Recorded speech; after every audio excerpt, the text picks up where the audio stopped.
जो है सो 3 दिन की रिमांड इनकी बढ़ गई है मनीष जी के, और इसमें 1-2 और अभियुक्त जो है सो गिरफ्तार हुए हैं।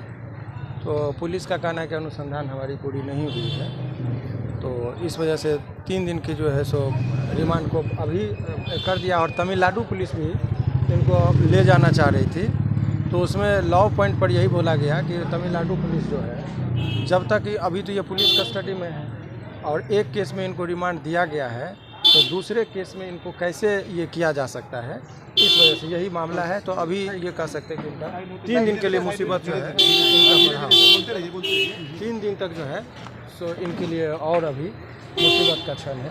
अच्छा, आर्थिक अपराध इकाई के द्वारा कितने दिन का रिमांड डाला गया था? ये 7 दिन का मांग किए थे। अच्छा। लेकिन उसमें जो है सो 3 दिन का पुनः मिला है। अच्छा, तमिलनाडु पुलिस वहीं बैठी हुई थी, उन लोगों ने भी रिमांड के लिए, ट्रांजिट रिमांड के लिए बोला था, उस पर क्या कहें?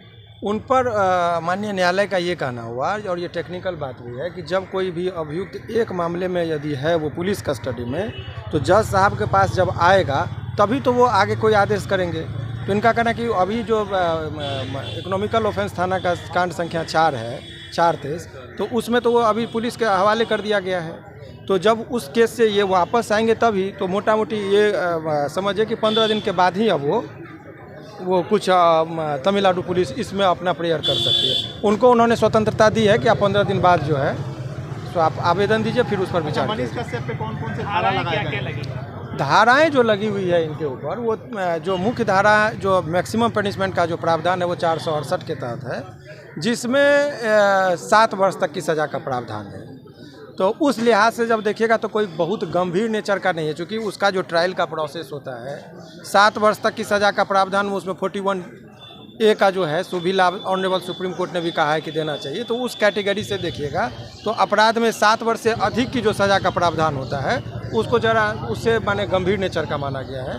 तो उस लिहाज से देखा जाए तो अपराध का जो है वो है।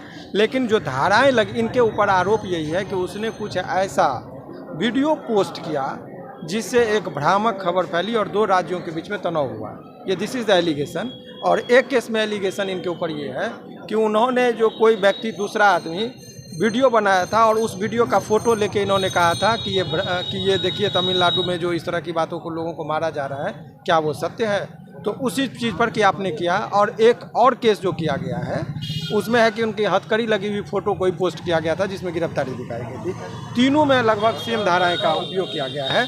तो उस पर कौन सी धारा बनेगी नहीं बनेगी, लॉ पॉइंट क्या है, उस चीज़ को अभी ऑन कैमरा इस पर डिस्कस करना उचित नहीं। वो कोर्ट का अंदर का चीज़ है। अभी रहने दीजिए, अभी रहने दीजिए, अभी रहने दीजिए। मनीष कश्यप के कोई परिवार वाले आए हुए थे? मनीष कश्यप के कोई परिवार वाले? उनके परिवार वाले लोग मिलना चाह रहे थे, तो यहाँ पर तो बातचीत हुई है। सर 24 घंटे का पहले दिया था, फिर 3 दिन का और अगर एक्सटेंड किया गया, आगे भी एक्सटेंड हो सकती है क्या रिमांड? उनके जज साहब के अधीन है। देखिए सीआरपीसी की जो धाराएं हैं उसमें तो स्पष्ट प्रावधान है कि 167 के तहत कि कंटिन्यू में नहीं हो सकता है, एक व्यक्ति का वो ब्रेक करके देना है। लेकिन वो अभी जज साहब को उचित लगा तो उन्होंने दिया है। बाकी अभी कुछ लोगों के बात चल रही है, उनके भी कुछ परिजन लोग हैं कि हाई कोर्ट में भी इस मामले को लेकर जाने का। तमिलनाडु पुलिस खाली वापस जाएगी, खाली हाथ? अभी फिलहाल 14 दिन 15 दिन वो कुछ नहीं कर सकते, खाली हाथ वापस जाएगी। बता सकते हैं उन्होंने क्या लगाया? अभी मूल बातें जो आई है वही है।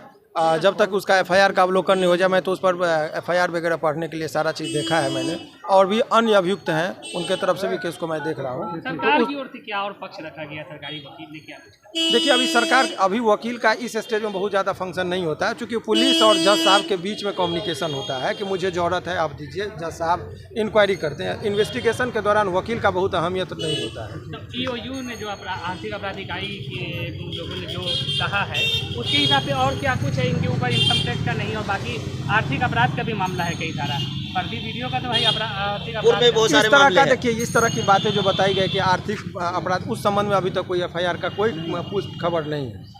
ये चर्चाओं में है, लेकिन ऑन रिकॉर्ड इस तरह की कोई बातें अभी तक नहीं आई। ईओयू ने अपनी तरफ से कुछ नहीं पक्ष रखा? ईओयू का तो यही कहना था कि मुझे, देखिए सवाल ये कि उनका कि हमको एक मोबाइल चाहिए, तो मोबाइल नहीं मिला, जिस वजह से मोबाइल को ढूंढने में इनकी ये साथ में रहेंगे तो सहयोग होगा, इसी ग्राउंड पर इनको मिला। तो ये सब नहीं दे रहे हैं क्या? अब ऐसा कहा जा रहा है। देखिए अब पुलिस अपनी बात रखेंगे। हालांकि बड़ी कोर्ट में मनीष कश्यप ने कहा कि मुझे उसमें जो है सो संभावना है, मेरे जान को भी खतरा है, मेरे साथ कुछ भी हो सकता है इत्यादि बात उन्होंने रखा, लेकिन न्यायालय को जो उचित लगा, इसी वजह से 7 दिन का जो रिमांड का था उनको घटा के उन्होंने 3 दिन किया है। 3 दिन के रिमांड के लिए।